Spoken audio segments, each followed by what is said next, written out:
ulfaadha. As gidduutti kan argamu kabajamoo abbootii gadaa, kabajamoo hangafoota kiyya,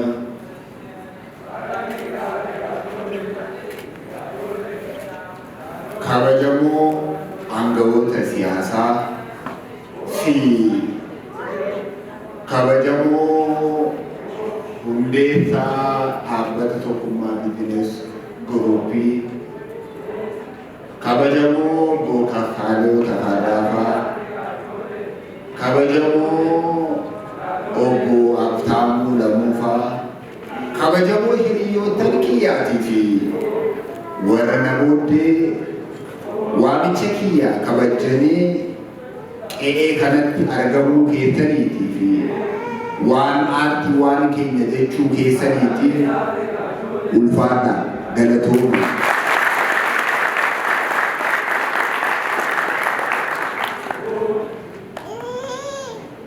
Egaa daqiiqaa muraasan haasaa jiruun keenyaa fi jireenyi keenya wallaansoo nuti dandeenyuuf hin dandeenye danuusaa kan qophaa wallaansoo qabnuuf kan waloon wallaansoo qabnu waliin qabnee guyyaa har'aa kana akka geenyu kan nu godhe Waaqa tokkicha. Galanni isaaf mala, kabajni isaaf mala. Abbaa lamarraan dhaladhe isiniin jedhe. Kanaan kan dhashee abbaan kiyya gammadaa wal jirraa isuma huqqataa amma argatan abbaa kiyya. Namni lammeessoo abbaa kiyya ani afaan guutee jedhu yaaduu kabbabaa hordofaa. Nama yaaduu kabbabaa hordofaa jiruu kiyya keessatti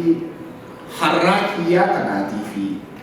akkan afaan taatteetiin namni afaan kiyyarraa gabbaasu saachiin jiru. Akkan har'a ta'u kana kan na godhe Waaqa. Itti aanaan isaa waayilloottan kiyyaatii fi hangafoota kiyya gurguddoo hiriyoota kiyya naa ta'ani. Maqaa dha'ee buta. Jaarsa guddaa Sheek Idriis hiriyaa kiyya waggaa dheeraatii fi abbaa maatii obbo Tokkummaa Fiixee hiriyaa kiyya waggaa danuuti. Kana kanan har'a isiniitiin jedhuuf carraa jireenyaadhaa yeroo afur yeroo tokko abbaan kiyya yaaduu kabbabaa hordofaadhaa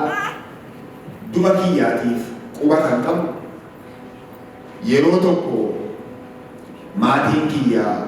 quba kan qaban, yeroo sadaffaa namoonni miidiyaadhaa walharkaa fuudhanii sagalee ta'anii kan du'an oolchan hundasaa keessaatii baay'ee kanan yaadadhuu fi mana hidhaan itti hidhame keessaatii baay'ee kanan galateeffadhu godina Shawaa Lixaa warra Mugar. Ani nama du'ee Mugaritti awwaalamuun ture. Ooluu kiyyaatii fi as gidduu jiru ta'ee hin beeku. Jaarsoliin mana hidhaa hin cinneetti hidhamanii jiran namni hin cinne waliin ture afeera yoo dhufan ta'e hin beeku. As gidduu yoo jiraattan harka keessan ragaatiin dhaabii haa ta'u.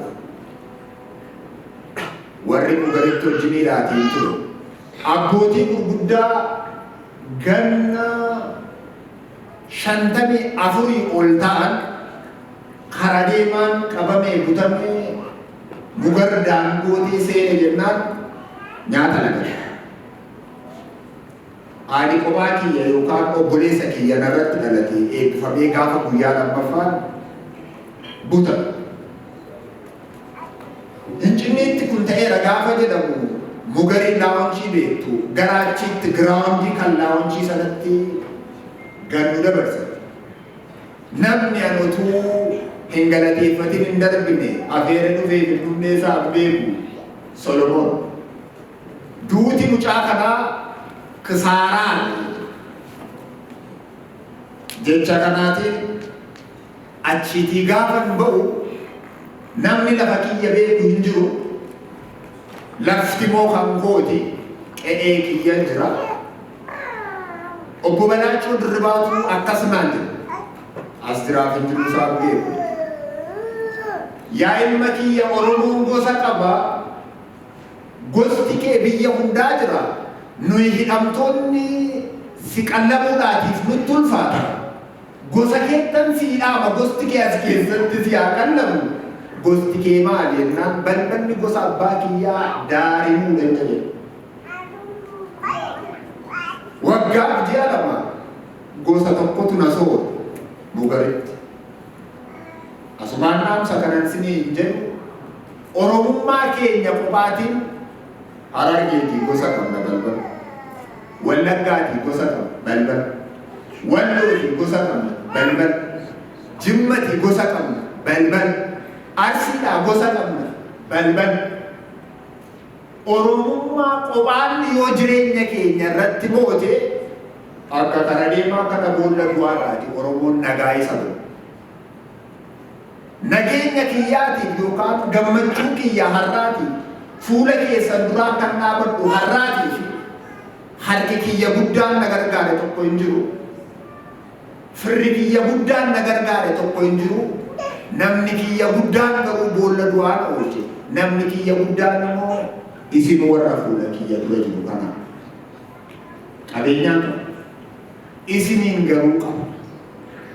dhaamsa kiyya har'aa kanan isiniitiin jechuudhaatiif jedhe kaleetaan kiyya inni har'aa kun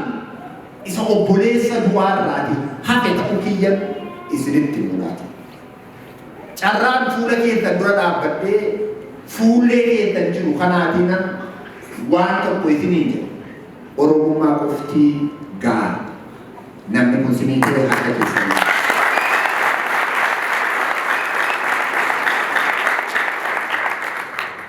sammuun Oromoof hin taane beekumsi Oromoof hin taane qabeenyaan Oromoof hin taane bilaasha eenyuunuu hin dhaadessu sin keessaa eenyuun caalaa hin jaallatu garuu guyyaa tokkoon na beektu fuula keessan dura dhaabbadhee waan isin beektanii isin hin sobu ani nama namaaf fuula namaa dhaabatu ani immoo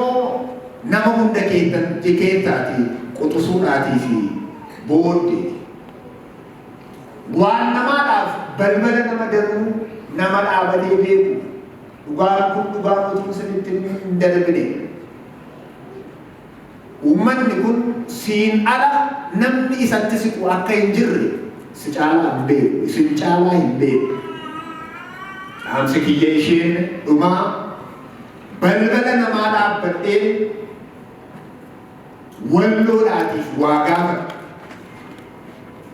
tokkotu akkasumaan barri kun ture waggaa ja'affaadhaatiif ture balbala ofii isaatii fi gataa balbala isaatii irratti wanti sabaati jettee kun lakki nan ilaallatu naan jedhu kana caalaa balbala namaa dhaabbatanii hamilee cabuun hin jiru oole hamileedhaanis qaamaanis oole kunoo jira Horroo Guduruu Wallaggaadhaatii fi balbala dhaabbata TFG tokkoon dhaqe himimmaaniinan harkaa fuudhee waan uummataa sanaaf fuudhee deeme yoo isinitti tole harka keessan TFG dhaabbata TFG duwwaa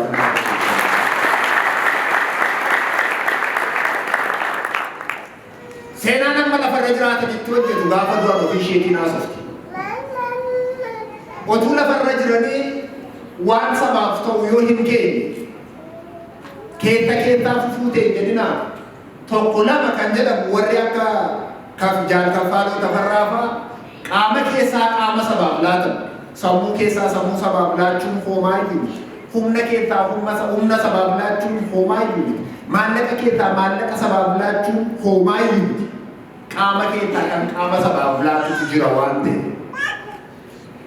kana isiniin jedhee raawwadhee hamma kanaadhaan gafoota qurraa haasa'utti noof galchaa isiniitiin jecha